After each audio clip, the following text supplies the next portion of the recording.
Hello दोस्तों, मैं हूं मिथिलेश और स्वागत है आपका मेरे इस यूट्यूब चैनल में। दोस्तों, आज आप लोगों के बीच एक ऐसा मैसेज सुनाने जा रहा हूं, एक ऐसा मैसेज देने जा रहा हूं जो आपके दिल को छू जाएगा। तो चलिए वीडियो शुरू कर। जीवन संगनी यानी धर्म पत्नी की विदाई। अगर पत्नी है तो दुनिया में सब कुछ है। राजा की तरह जीने और आज दुनिया में अपना सिर ऊंचा रखने के लिए अपनी पत्नी का शुक्रिया कीजिए।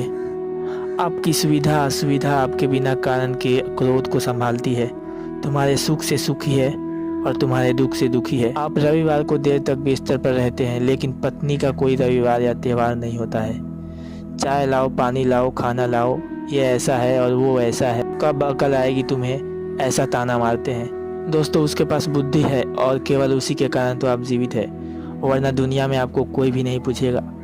अब जरा इस स्थिति की कल्पना करें। एक दिन पत्नी अचानक रात को गुजर जाती है। घर में रोने की आवाज़ आ रही है। पत्नी का अंतिम दर्शन चल रहा था। उस वक्त पत्नी की आत्मा जाते जाते जो कह रही है उसका वर्णन मैं अभी जा रही हूँ, अब फिर कभी नहीं मिलेंगे। तो मैं अभी जा रही हूँ। जिस दिन शादी के फेरे लिए थे उस वक्त साथ साथ जिएंगे ऐसा वचन दिया था, पर आज अचानक अकेले जाना पड़ेगा ये मुझको पता नहीं था। मुझे जाने दो। अपने आंगन में अपना शरीर छोड़कर जा रही हूँ। बहुत दर्द हो रहा है मुझे, लेकिन मैं मजबूर हूँ। अब मैं जा रही हूँ। मेरा मन नहीं मान रहा, पर अब मैं कुछ नहीं कर सकती। मुझे जाने दो। बेटा और बहू रो रहे हैं, देखो, बिल्कुल ढीले ना हो। मुझे जाने दो। अभी बेटी ससुराल से आएगी और मेरा मरा हुआ शरीर देखकर बहुत रोएगी, तब उसे संभालना और शांत करना। आपने इस जीवन में मेरा कहा कभी नहीं माना है। अब जिद छोड़कर व्यवहार में विनम्र रहना। आपको अकेले छोड़कर जाते मुझे बहुत चिंता हो रही है, लेकिन मैं मजबूर हूँ। विधाता ने इतने दिन ही साथ रहने का लेख लिखा है। आपको बीपी और डायबिटीज है, गलती से भी मीठा नहीं खाना, नहीं कहीं कार्यक्रम में खाना खाने जाना, अन्यथा परेशानी होगी। सुबह उठते ही दवा लेना ना भूलना। चाय अगर आपको देर से मिलती है तो बहू पर बहुत गुस्सा ना करना। अब मैं नहीं हूँ ये समझकर जीना सीख लेना। बेटा और बहू कुछ बोले तो चुपचाप सब सह लेना और सुन लेना। कभी गुस्सा नहीं करना, हमेशा मुस्कुराते रहना, कभी उदास नहीं होना कि मैं अकेला हूँ। अपने बेटे के साथ खेलना, अपने दोस्तों के साथ समय बिताना। अब थोड़ा धार्मिक जीवन जिए ताकि जीवन को संयमित किया जा सके। अगर मेरी याद आए तो चुपचाप रो लेना, लेकिन कभी कमज़ोर नहीं होना। मेरा रुमाल कहाँ है, मेरा चाबी कहाँ है, अब ऐसे चिल्लाना नहीं। सब कुछ चैन से रखना और याद रखने की आदत करना। सुबह और शाम नियमित रूप से दवा ले लेना।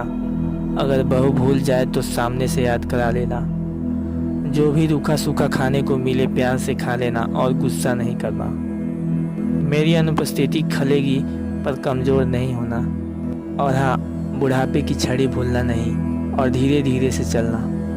यदि बीमार हो गए और बिस्तर में लेट गए तो किसी को भी सेवा करना पसंद नहीं आएगा, तो आप चुपचाप अनाथ आश्रम चले जाना। बच्चे और बहू की बुराई मत करना।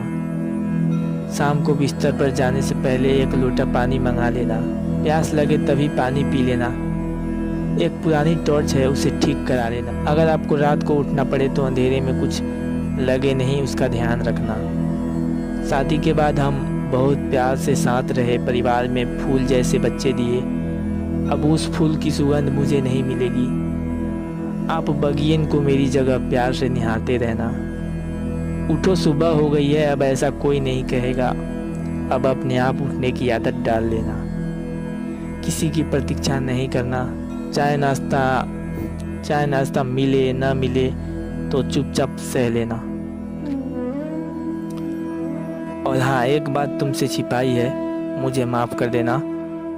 आपको बिना बताए बाजू की पोस्ट ऑफिस में बचत खाता खुलवाकर 14 लाख रुपए जमा किए हैं। बचत करना मेरी दादी ने सिखाया था। एक एक रुपया जमा करके कोने में रख दिया है।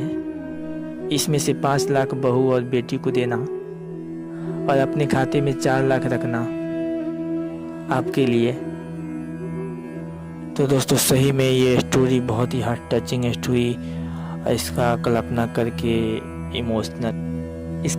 करके इमोशनल भावुक हो गया मैं। तो आपको कैसा लगा ये वर्णन कमेंट में ज़रूर बताना।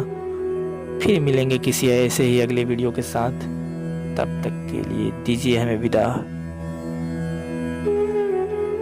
Take care, bye.